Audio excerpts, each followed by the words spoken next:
Welcome, everybody, to another session of the Lettering Creed, a live feedback session with me, Martina Flor, and all students in our academy. This is our unique public event where we welcome people from outside our courses to have a look at the amazing work our students do. But before we start, I want to know, what is your motivation to join today? So write on the chat, where are you joining from and why are you here? What is your motivation to join this Lettering Creed session?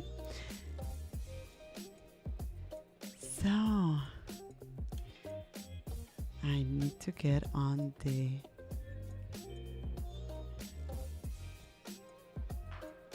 Amazing. Okay.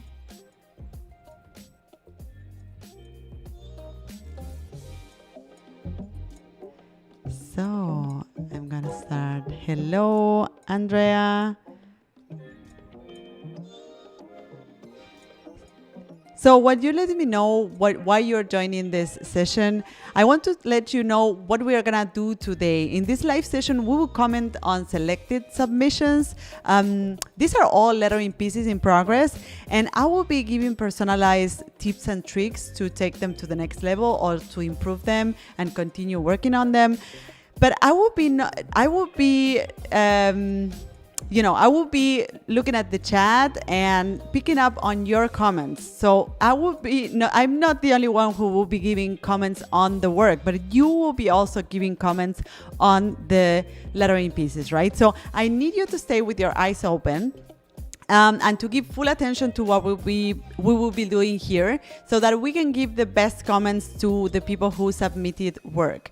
So today I have 4 lettering pieces with me, and I'm going to tell you about them in a second when I read where the chat and where you're joining from. So hello, Andrea, Kevin, hi, you're joining from the Netherlands. Kevin is also in other courses of the Academy, and he's joining to improve my lettering and to connect with the lettering community. Amazing. So Eduardo is joining from Texas. Ian from Canada, to get some feedback of useful tips I can apply it to my own work. Great. This is a great place to be. And I think I have good news for you, Ian, because one of the projects we're going to look at today and give feedback to is yours. So Shiwei is joining from Kuala Lumpur. Michelle, you're also on the lettering seminar from London. I'm looking forward to learning more today and to connect with others. Arlene is joining from New York. P3 from CA. So you're here to learn how to problem solve when working on something. Amazing. This is the place to be to work on your lettering. Paige is joining from Seattle. You're a beginner at lettering. I want to say that no matter how far in your lettering journey you are, this session is really informative. I always say that something essential when you're working with lettering is to train your typographic eye, I call it, but to train your observation skills so that you can spot problems in your drawing and work on them. I always say that as long as you can see the problems, you can improve them. If you cannot see them, then there's no chance to improve what you're working on. So this session is a great place to train that typographic eye and open your eyes to see the things you need to improve in your drawing. So Paige, it is a great place to be. Shalene is joining from New York. Some people from the US, Washington. Paul, you're joining from Tokyo. Amazing. From Denmark. So who else? New York. A lot of people from New York. Anna is joining from Barcelona to get into the details. Nicole, hi there. She's joining from Brazil. Great. You're joining to improve your eye feeling. This is the place to be. Absolutely. People from the Netherlands, from Bulgaria, from Nashville, Tennessee, from Argentina, Fede, Eva, hi. Amazing. So I'm so glad you're here, and we're gonna start right away. I have 4 projects with me today, 4 lettering pieces. 3 of them are from students of the lettering seminar. As you know, the lettering seminar is my signature course, and I normally say that this course is my streamlined lettering university for you, because the students learn really the foundations of lettering, and they also join a really thriving community of motivated lettering artists. Like our group, like our community is so amazing. Like they give feedback to each other and they support each other. And I think this session is really a way of showing how our community is inside the academy, and it's great for those that are not in our community. It's great to have a sneak peek of how we work there. So I want to say that for everyone who is not in the academy or who is not in the lettering seminar, I want to say that this program opens registration once a year. Actually, it opened registration last April. But I decided to make a tiny registration window available for those, for exclusively for you that joined the lettering creed. So after this session, you will receive an invitation from me to join us on the lettering seminar. Now, with no further ado, let's look at the first project from one of the students of the lettering seminar. So let's move on to the work of Sonia.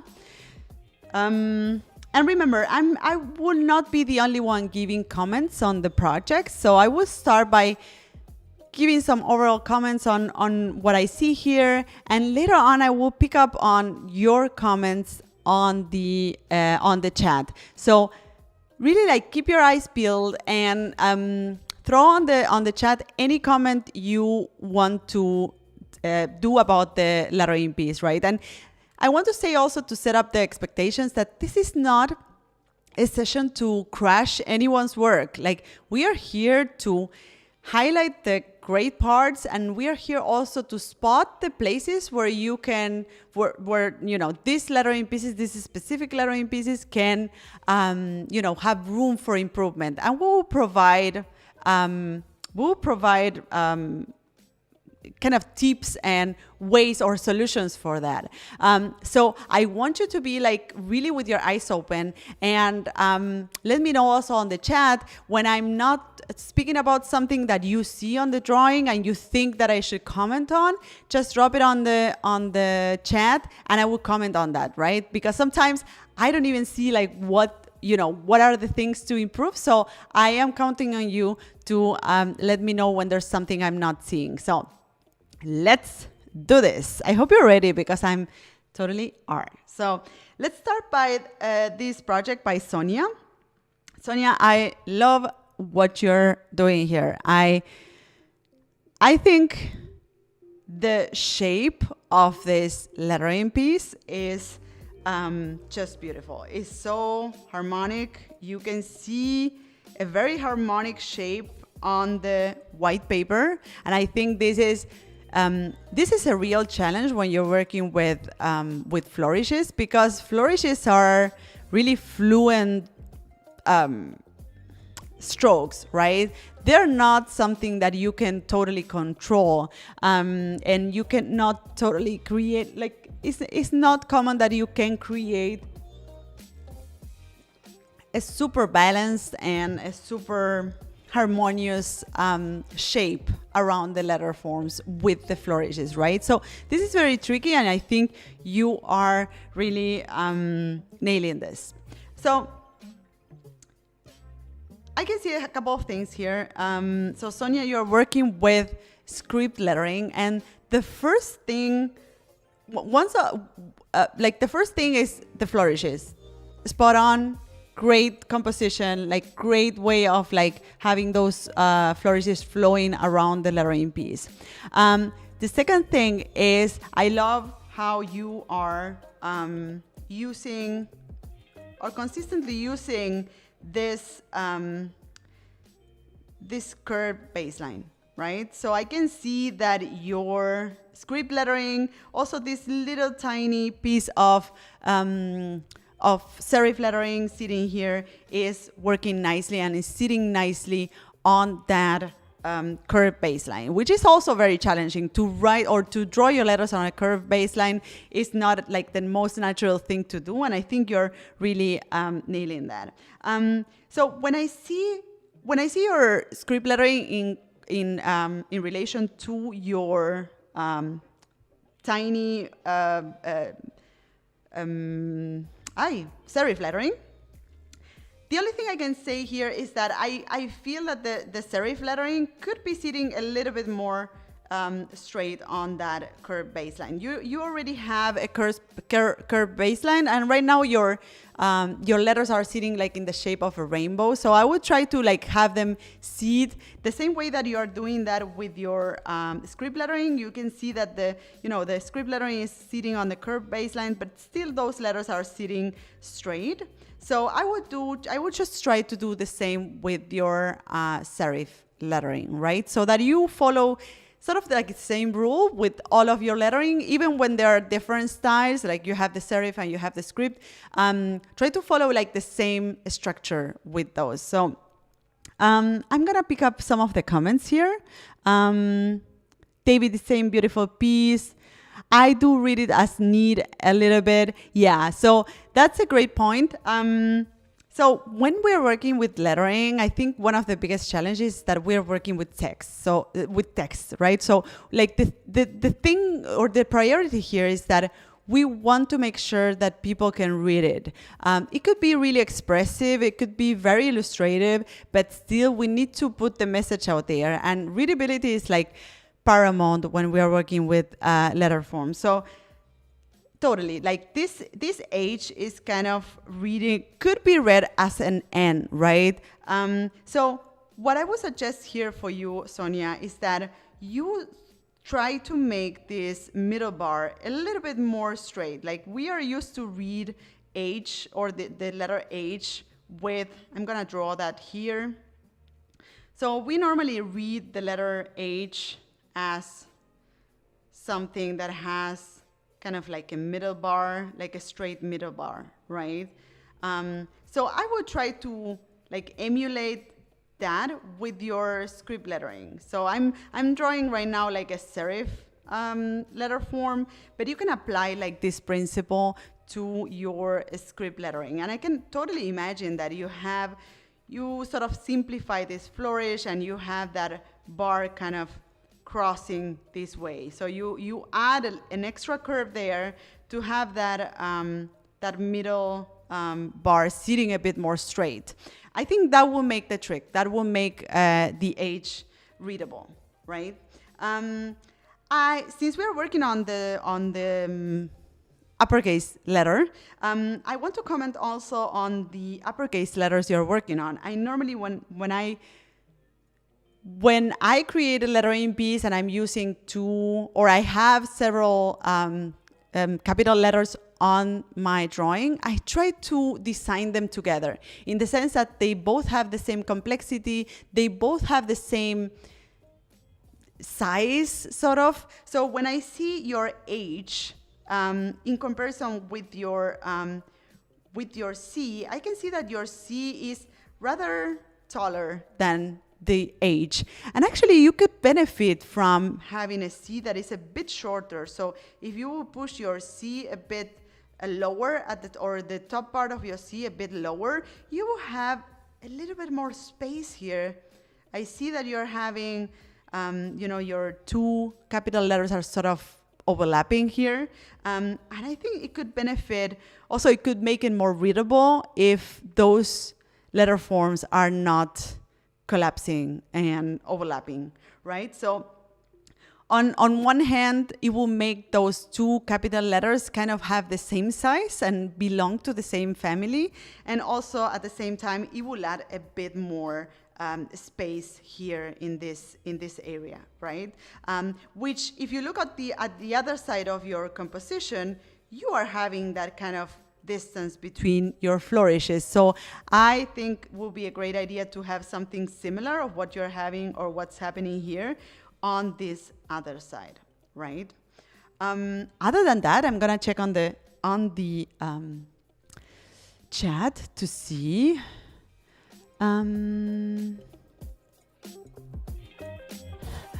So Flavia, okay, you're loving the composition in a cloud shape. Okay, you're wondering about the heart at the top. So that's a good question, actually. And I think it's a good question in terms of like, is this heart adding something to the meaning of the words? Is this because actually we don't know what this belongs to? Perhaps this belongs to a certain story that you want to tell, and that the heart plays a role in that story. So, but I think this is a very good question in terms of like asking yourself, like, do I need that heart right there? Is it telling a story? Is it contributing to the story, or actually is like just a way of finishing that flourish? So it's good to ask, like, do I need it or not? I don't think, Jill, I don't think you need to connect the flourish to the D in the head. I can see, but okay. So Jill is mentioning that, okay, I don't think you need to connect the flourish to the D in the head. Okay, in head. Yeah, here, right here. Right? Yeah, I agree with you, Jill. I think the way the other flourishes flow out of the letters is very natural and very clever. So for instance, you can see that here, how it flows out of the H. You can see this S here is so great. I love how you did that flourish at the top and how you made that S flourish at the bottom. So all these flourishes are flowing really naturally out of the shapes, whereas in head, and I think this is what Jill is meaning here, in head, you sort of, this sound, like this looks a little bit more attached, kind of like it's not really flowing out of any stroke, right? It's just attached to that D. So perhaps you don't even need to attach that, and you can just end that stroke or that curl in itself, right? Without connecting that to the letter form. The last thing I want to comment on this one in particular before we move on to the next one is that, and I think this is useful for all of you that are working with script lettering, is that I normally try to have my shapes, script lettering is coming from handwriting, or is based on handwriting. And the whole point of handwriting is that one letter leads to the next one. So with one continuous stroke, you can sort of write a letter, a word, right? So you can write, oh my God, you can write a letter of a word without lifting your pen, right? So I try to emulate the same thing when I'm doing script lettering, and I think that lettering pieces look a lot better when the connection from one letter to the other is seamless, in the sense that instead of having that edge right there, you have, let me just change to black, you have a shape that sort of caresses the next shape, right? So it sort of like blends with the next curve. You know what I mean? So instead of having that sharp edge right there, you will have something that, goes into the shape. And I also sometimes do it even inside the shape itself, right? So you will see what I mean when you start doing that on all of the shapes. So for instance, right here, you will have some sort of like, like the shape kind of caressing the other one, right? And that's the details that are not just details, so this is a personal thing that I do in my work, and I think it looks so much better, so much fluid and fluent as well as handwriting. So Sonia, I think there's a lot of things to do. Swash I'm just reading on the chat. Rebecca is saying, I love the brush style. It looks great and really consistent between each of the letters. I agree. Christina is saying the letters belong together and create a great unit. I agree. Shirley, I know you like this this perfect description to create good connections, caresses. Okay, what about the curves of E, A, and D? I see the other one in different from the other two. I see the other one in A. Okay, Anna is saying, what about the curves of E, A, and D? E, A, and D. I see the one in A different from the other two. All right, I'm not sure what you mean here. But now that you're pointing at this specific area of the lettering, we can just give the last comment to Sonia, which is, Sonia, I feel that, the space that you're having between your D and your A is a bit tight if you compare it with, if you look at the space that is between your E and your A. So you might want to create a bit more balance between those spaces, right? So that you can see it now, I guess, that your A and your D are very close together and the E and the A are very far apart in comparison, right? So great. Sonia, I'm looking forward to see how this moves forward. I'm gonna move on to Nicole's work. So Nicole is another student of the lettering seminar. I love what you're doing here, Nicole. Another brush lettering. A little bit of a contemporary take on brush lettering. I love this openings that you're having on your lettering, and I'm gonna comment on them in a couple of minutes. But before, I want to mention, or I want to highlight the fact that in this lettering piece, I see like a clear start, and I think this is something I really appreciate when a lettering piece tells me like, hey, this is where we start, like this is the place where we start, which is like marked or defined by this S.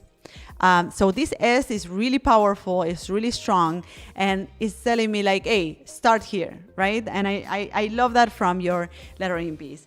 What I'm wondering here is whether, what I see here specifically is that there's this very huge accent or very huge or very strong point with your capital letter in the beginning, but there's no other throughout the lettering, right? So there's no other strong shape or a strong stroke. So I'm wondering whether you can actually take some of that, of the flavor of your S onto the rest of, or some other letters. And I want to show you what I mean with this. And these are just ideas. This is not something you necessarily need to do, but it's just ideas. I always, whenever I have a feature that is very strong in my lettering, I try to find other ways to reuse that feature. Not exactly the same feature, but kind of repurpose that in other places of my lettering, so that someone that is reading this lettering is like, once in a while finding these jokes again, kind of. So what I mean with this is that I try to, this is a concept that I always try to repeat, which is like something that is like an exception, I turn it into a rule in my lettering. And right now we have this exception with your S that is very bold, very heavy, very flamboyant. So I'm wondering if you can take some of that flavor onto the next, the other letters. So I'm wondering if you can do that, for instance, right here. Right? So you could have an H that is like also going a bit crazy, right? So you see, you start with like a crazy shape somewhere, and then you move on to, the middle of the word, and you see another crazy shape. And I'm wondering if there could be some crazy shape happening here at the end with that S, right? This is also a concept that I think is useful for all of you whenever you start a lettering piece. You might want to wonder how you will finish that. So I think a good rule is to think like, okay, if I started this way, how am I gonna finish so that it sort of finishes in the same way that it started, and you can see, at the end of the day, or when you're finished with your lettering, you see an overall shape to that lettering, and this, you can also see these features kind of repeating throughout your lettering piece. So as I did this with my H, with your H and your S, sorry about that, Nicole. As I did this with the H and the S, you can do it with other letters. Actually, I feel tempted to do it with your R. You can actually have that R having a swoosh right there. I mean, you can go really crazy with this, and this depends a lot on the purpose of this lettering piece. If this is gonna be a logotype that is gonna be used in small sizes, perhaps these suggestions I'm doing are too much, are too crazy, and they will compromise readability. So you might consider then, instead of repurposing that feature that I mentioned or repeating that feature that I mentioned from your S, you might want to like tone down your S and perhaps do it a little bit more toned down, as I said. So these are just ideas. I'm gonna read on the chat. Let me see. Okay. Looks like AR needs a bit of space. So David is saying that the A and the R need a little bit of space. So I'm gonna get rid of this last thing I added to that R, just to see what David is talking about. And I think David, I have to agree with you. I think these letters are too close together, perhaps, and they could benefit a little bit from a little bit more space. The other thing is that Nicole, I love what you did here with the E. I mean, and again, I wonder if this exception can turn into a rule. And I'm gonna continue experimenting with your lettering piece here and kind of start deleting parts. So I'm gonna use white. So I'm using right now an iPad, and I'm using Procreate to do this. But in real life, if I would do this on a paper and stuff, I would probably use like this whitening thing, this whitening pen. So I'm sort of using a whitening pen right now. So I'm wondering if this feature that you have on the E, you can bring it somewhere onto the other letters. So I'm thinking, for instance, what about the R? And again, these are all just ideas, Nicole. It doesn't mean there's nothing wrong with your lettering piece. These are just ideas. And as you can see, I'm picking up on things you already did. I'm not just coming with like alien stuff and just putting that over your lettering piece. I'm just coming up with ideas, or I'm picking up on ideas you already drew. So I'm disconnecting this R here. I'm not sure if this is gonna work. I'm just trying out. So I'm adding a bit more like brush flavor to that R, right? So I'm trying to bring some of that E, or what's happening on the E, onto the R. And let me see, and I'm gonna use the black pen to do this, and I want to try that as well on the A. Let me see. Maybe we try it right here. Maybe we try it right here, or maybe at the top. I'm not really sure. Let's see. Maybe it goes at the top. So could be. Maybe it goes at the bottom. This is something you can try later on. And also the C, for instance, you can actually create some sort of C that is broken into two parts. So I'm adding, what about something like that? And then you have a C that is also cut in two pieces. So I'm gonna zoom out. So you get what I mean. Like I turn something that is happening on the E and I turn that exception into a rule. You can do that with all of the other letters. You can do it with the S and the two S's that you have. So these are just ideas. You don't need to implement them. This is just things also that I'm picking up from your drawing.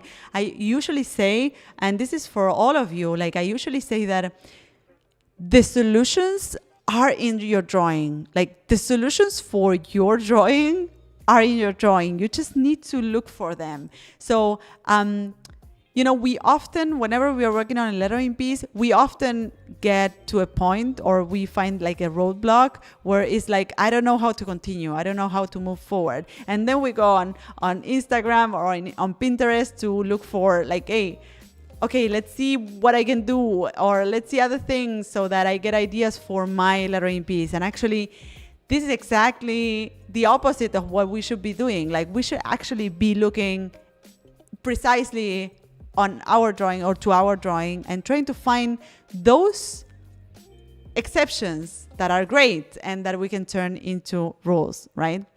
So let me read on the chat what you're saying. I'm glad, Nicole, that you're loving the ideas. Okay. So...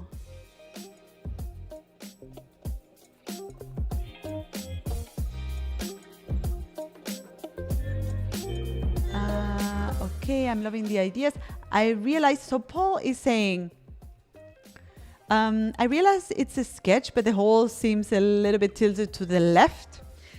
So yeah, I think Paul, you're spot on with your comment. Like, I think what you mean is that it's too heavy on the left, right? So I think, as I said, I think this very strong start to your lettering, Nicole, is a great solution, or is something that could be there. I think it needs something to balance that out, either at the end or in the middle, or perhaps your swoosh needs to be a bit thicker so that you can sort of compensate that.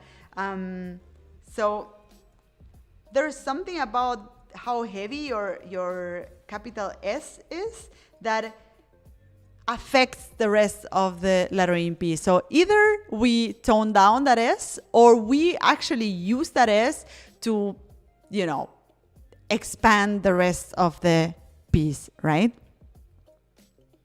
So let me see if I have any other comment on this. If not, I will move on to the next piece.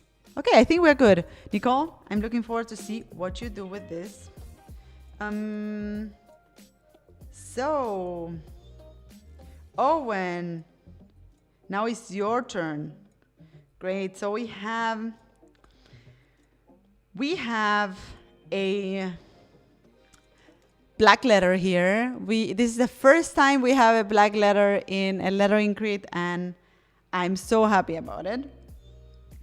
So this is a great start, Owen, and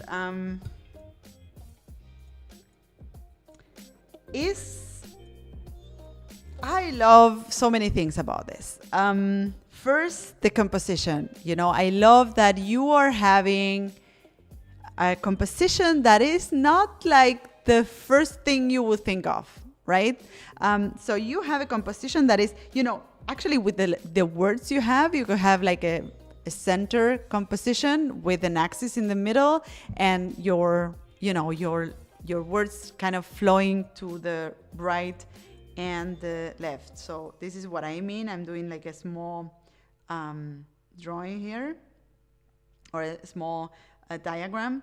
So you could have that kind of composition, but you are working here with black letter, and you're kind of shifting these blocks to the left and the right, and it still works. So I love that about your composition. And you still have a lot of like white spaces. So you have that white space there, and that white space there, and that white space there. We will speak about those because I have a couple of ideas that I see your drawing actually that you could take onto these white spaces, so that you create a more balanced lettering piece, right? So the first thing I look at when I look at a piece of this kind is the capital letters. So let's start by the capital letters. And as I said before, I normally try to create capital letters that are, they have the same size and the same complexity. And when I look at your S and your W right here, so let me just delete those blocks. So when I look at your W and your S, I think they're great. Like, they work together. If I isolate them, they totally, they belong to the same family. But when I look at your H right here, I feel that this letter form looks like a lowercase letter to me, because it looks simpler. It's not as complex as your S and your W. And I know, because I faced the same problem myself doing like a black lettering piece recently, or actually a couple of months ago. And I know that by the book, or like this shape, is historically correct. Like, this shape for an H is historically correct. And I appreciate that. I appreciate that you went to look for the sources, and I'm sure that you've been looking. If you are in the chat, let me know if you've been looking. Okay, so you're there. So you're there. Okay, great. So, Owen, I want to know if you have been looking at fracture historical lettering pieces, because I'm sure that you picked up on this shape from those sources, right? And I really appreciate that. I think this is the way to go when you're working with historical models. At the same time, I always think like our eye, like, the contemporary eye needs certain adaptations. Like, the contemporary eye works in a different way than the eye of people 100 years ago or 200 years ago. What I mean with this is that you can create your own black letter, your own version of a black letter H, capital H, for 2021, right? And you can create a version of that works with your other capital letters, right? So instead of having this shape that is more, if I translate this shape, let me just do this. I'm going to translate this H into a serif lowercase. This is how I would translate this shape.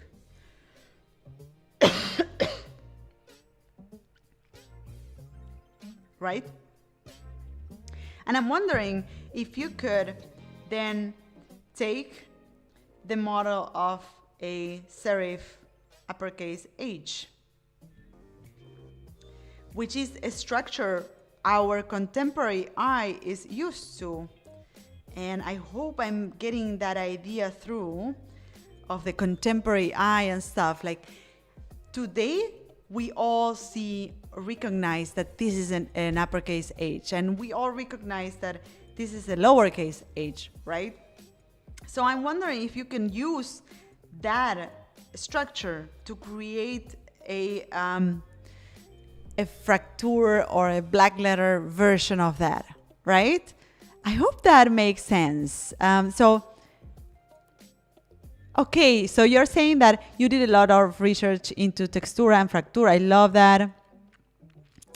The age was a trouble spot. Yeah, I get that. And I see that you're taking like the historical models to do this, and I really respect that. But I'm thinking like once you take the historical models, you can do whatever you want, you know? You can create something that is custom, that is made with the, you know, with the contemporary reader in mind.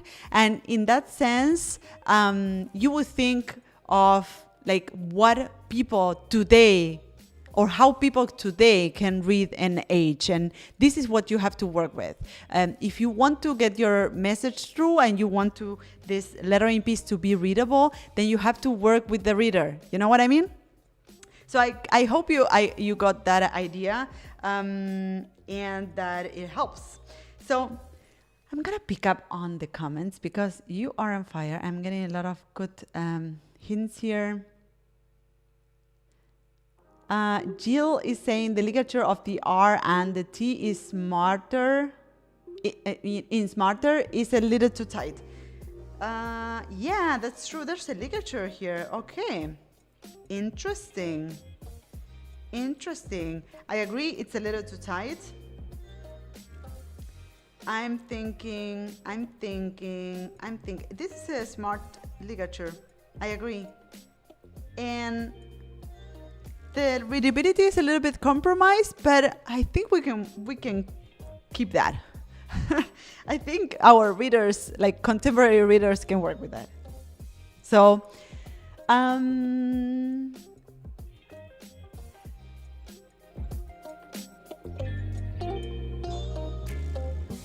so Paul is saying this is a great start, and I love the flourishes. I'd like to see them flare off a bit more. For example, to the left of the S in smarter. Yeah, I agree. I'm going to comment on the flourishes in a second. The flourishes are my jam. So Michelle is saying also that okay, you're loving the flourishes on the D in harder. I wonder if it can be repeated in other parts of the piece to balance the composition, possibly in the T in smarter. So let's move on to the flourishes in your drawing, right? Let me see if I'm working. Okay, so Owen, I think the flourishes you're doing are beautiful. If I see this, I'm just loving that. I'm loving everything about it. I just feel that I want more. I think that you have, you have sort of tried flourishes there, but then it's like a little bit timid or shy on the rest of the lettering piece. And I feel that the flourishes can really help you enhance the, or create, sort of balance the composition. So I'm going to get rid of the previous layer. So I'm wondering if you can just go a little bit more in that direction with the flourishes, right? So you will cover this white space there. You can take it, with flourishes, you can just pull them out of any letter you want. You can pull them out of the T. You could also pull them out of the R right here, right? So this is kind of like the work you need to do now to see which letter is gonna do the work right now. And the same happens here. I feel that, this flourish right here could actually expand a bit more and kind of take over this part right here. I am feeling more flourishes perhaps right here. I'm not sure how you're gonna do that, but you can totally take something on that side, and you see how the flourishes start helping you with the composition. So those white space that you used to have before, now they're being used by those flourishes. And I feel that this space that you were creating in the lettering piece kind of were calling for these beautiful flourishes to dance in that space. So that's what I mean. Sometimes like creating those spaces give you the idea to enhance one part of your lettering. And I feel looking at the flourishes that everyone here is saying, like, I love the flourishes, I love the flourishes, I love the flourishes. I think we could all have more of that, and those spaces were waiting for those flourishes. So great. So I think we covered quite a lot here. So I just want to mention the last thing. When you're working with Fracture, and I see that you have been using a parallel pen to create this, I'm just wondering now, once you have the structure in your Fracture, you have a very good structure here. You have the model and you're working with it. I just wonder, how can you start personalizing this or customizing this? And you can do that by adding some sort of flair to your shapes, or some sort of like curve to them, or it's just an idea. You don't really need to, but I'm wondering, how can you start like adding these features to the basic model, right? I know that this model is based in calligraphy, but we are drawing letters. So once we have the structure, the calligraphic structure down, we can do whatever we want. And that's what I love about lettering, that you can really start playing with these shapes and kind of like adding curves to that, and creating your own shapes, right?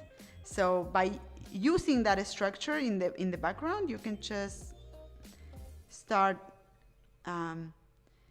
making it a bit more flexible, or a bit more yourself, like a bit more yours, right? So I hope you get what I mean. I'm gonna move on to the next one because we are running out of time. So the next one, I'm really looking forward to see how you continue working on this one, Owen. So the next one we have from Damilola, and Damilola, so let's see. Let me see if I have the extra layer. Another script lettering. I love that you are all loving script lettering.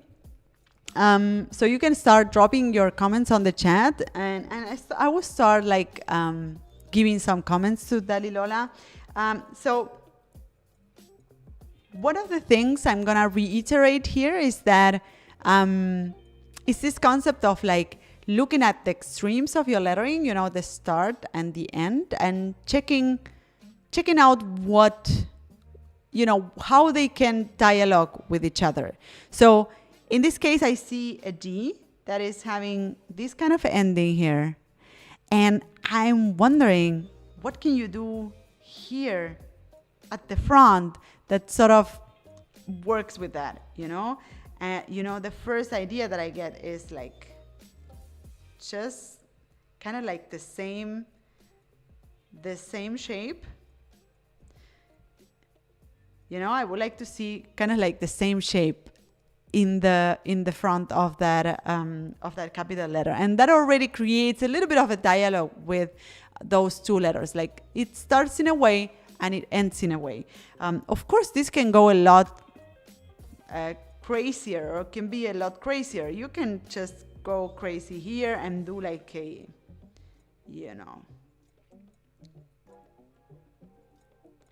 kind of like a stroke ending there.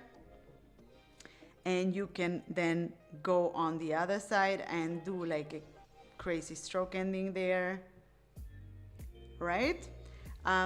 So I'm working with what you have, but actually I'm exaggerating right now to make a point. I'm kind of exaggerating the feature to sort of make a point on what I was saying, so that you can see, okay, yeah, it's starting in a way and it's finishing in the same way.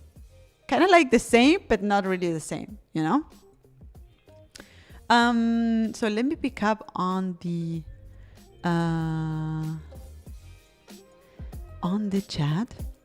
So Flavia is saying, I love how clear it is, but I feel like the D takes too much personality. So the D right here. Okay.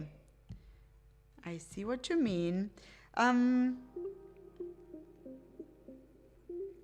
So I don't have a particular problem with the D. So let me just get rid of that one layer, and gonna add another one. So I don't have any particular problem with that D. What really stands out for me is this F, which is like very, very small for an F. If you look at your D or how high your D is, right? I will expect that F to be as high as that D. Now, I can understand if you want to do this a little bit more compact. I can see that your lettering is trying to be compact, but then I'm wondering then if those D's should be a little bit lower and have all your ascenders line a little bit lower, you know? Because also your D right now is even higher than your capital letters, which can happen, but you know, they're sort of standing out, like sticking out of your lettering, and you might want to reconsider that. I think also something you could do is what I mentioned in the previous or the first lettering piece, which was that your letters or your connections could be smoother, so they really go or caress kind of like the next letter form, right? So I think you could have a bit more of that. They're not really sharp right now, but I think they could really benefit from that. Another thing I want to mention, and this is really useful for all of you, is on the point of the I. And I bet this is gonna stay with you forever. Like, if you look at the I here, like I know that the I is like, okay, and now, you know, I drew the entire lettering, I drew the stem of the I, and now I need to just put a dot on it, right? But actually, if you look at the E right here, I can see an oval shape, right?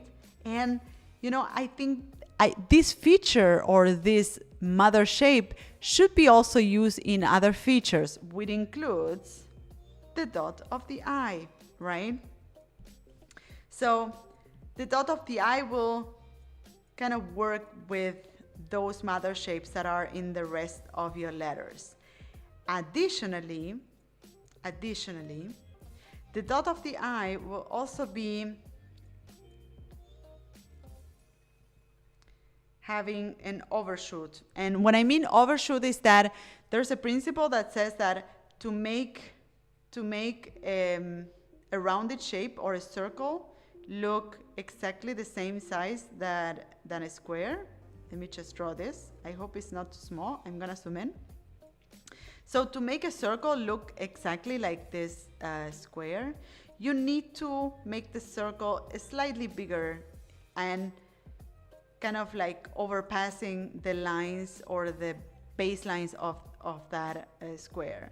So this right here is called overshoot, right? And this applies to, for instance, an O sitting next to an H, right? In a lettering piece, for instance. So this same happens. Look, if I turn this around, this is an I. So the dot of the I should have that overshoot so that it kind of looks appropriate for that stem, right? And I know this is a detail and you might be thinking like, oh my God, this is too nerdy for me, but you know, these are the things that will stick, I'm sure. So I will add a little bit more meat to this shape and a little bit more overshoot. And this starts to look more like the dot of the I that belongs to that I, right? So let me just go back to what you're saying. So Michelle is finding interesting that the ascender of the F is not the same height as the other ascenders. Yeah, that's true. It's actually it's interesting. I'm just making the point on that I think the D is perhaps too high. So perhaps the D needs to come lower, and then the F won't look as out of place, kind of. So on the other end, Paul is saying that this has great potential. I think the F is the weak point. So Jill is saying that I would love to see some of the repeated letters be a little different from each other to go with the message. That's so interesting, and I'm glad that you pointed out at this, because I think when we shouldn't forget that when we are doing or when we are creating lettering, we are telling a story. We are drawing a word, but also kind of assigning a meaning to that word, right? So for instance, there's ways of saying love, and there's a lot of ways of saying love, and through the shape of the letters you can find the tone that is appropriate. You won't say I love you to the person you're in love with the same way that you say, I don't know, I love you to a family member or whatever. And maybe this is not the best example, but I think I really appreciate when the word and the shape of the word really tell the story. And I think, Jill, what you mean here is that the word undefined is really defined, right? And I guess you are kind of expecting it to look more undefined. So perhaps this variations in every shape will help you make the idea of undefined a little bit stronger, right? On the other end, you could actually, the shape of the letters can actually contradict the meaning of the word. So you could say undefined in a very defined way, but then we need to be very strict on how those shapes are gonna look. And if this is what you're looking to do with the letter in the Damilola, if this is what we are looking to do, contradict the meaning of the word with a very defined lettering, then go for it. Just make it extremely defined. Make all these shapes super controlled and super mathematically kind of perfect, right? But I think this is a great point that Jill is bringing up. That is, when shape and content create one meaning, right? Which is what we do when we do lettering. I'm picking up on the last comment here, and then we are wrapping up this session.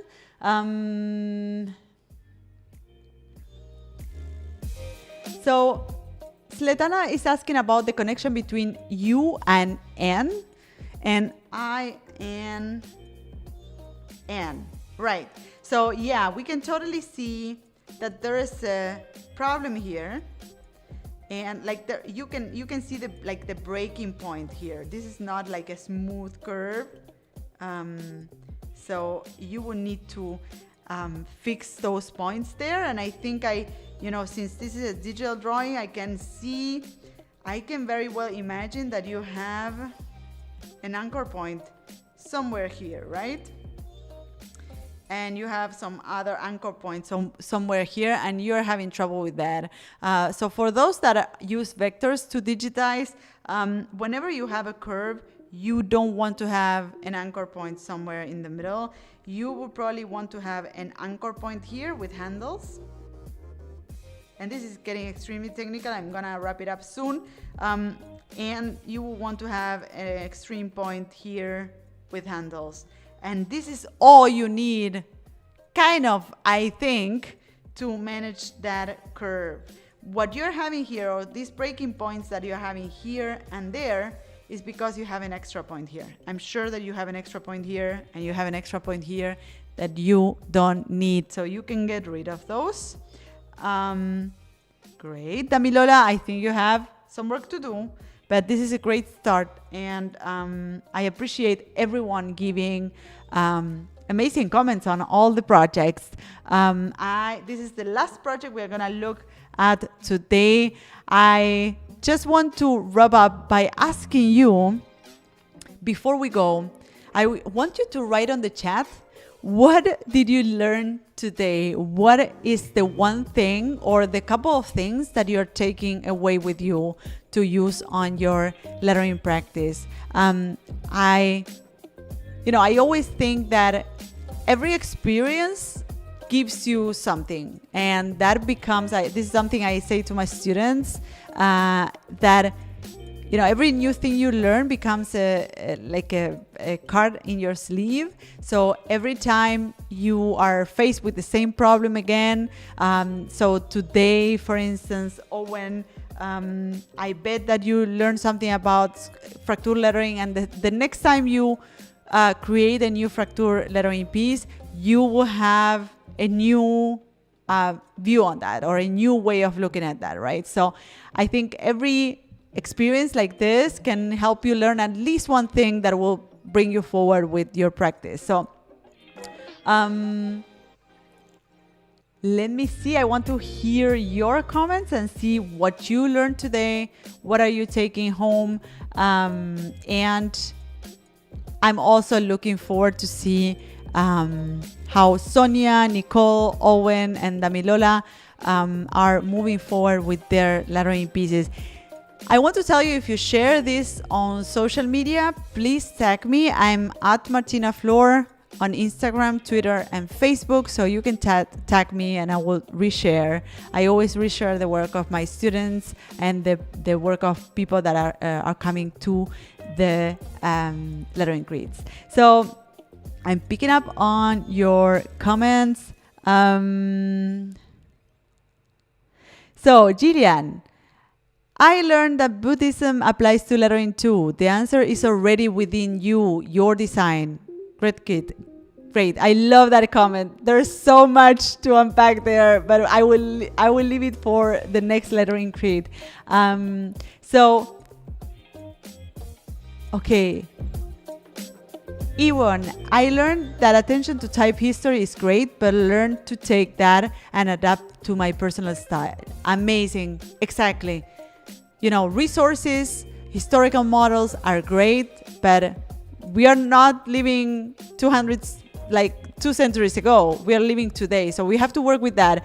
And we can personally, as long as you can read it, can be anything. You can reshape it the way you want. So Michelle is saying, using an oval shape for the dot in the eye and caressing the connections in script lettering were the best things I learned today. Amazing. Eva is saying that sharing is very useful to make progress. Amazing. I agree. Paige is saying, I learned take an exception in your lettering piece and make it a rule throughout the piece. Exactly. Rebecca is saying that all the capitals in the piece should be able to sit as a set as itself without the lowercase. Exactly. Whenever you have capital letters in your piece, they should work together. They should have a relationship with each other, regardless of the lowercase letters. Uppercase letters should have a relationship with each other. So David is saying, learning about making an exception a rule. Amazing. Christina, the solutions for my drawings are in my drawing. Exactly.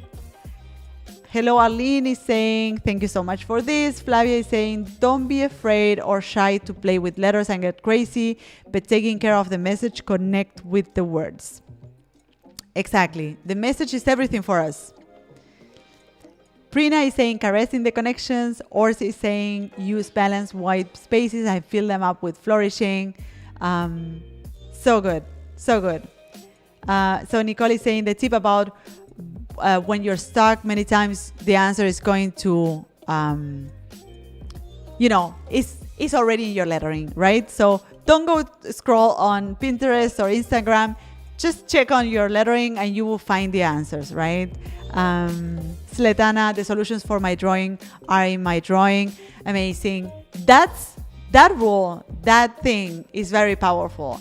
Everything you draw gives you the information for the next steps. And this not only applies to your drawing, it applies to your life, to your any decisions that you make. And really the exercise of looking back at your drawing, looking at the things that you did and trying to turn those into a rule, trying to find solutions through those is key for your success. It's key to also create work that is personal, because you're not looking at what others are doing, you're just looking at what you're doing and trying to improve it, enhance it, and turn it into something that, that is the better version of itself, right? So I'm really glad that you're taking this with you today. I'm really glad of all the things that you learned in this lettering crit. To the students of the lettering seminar, I will see you inside the course and on our upcoming studio hours. I really enjoy those studio hours with you.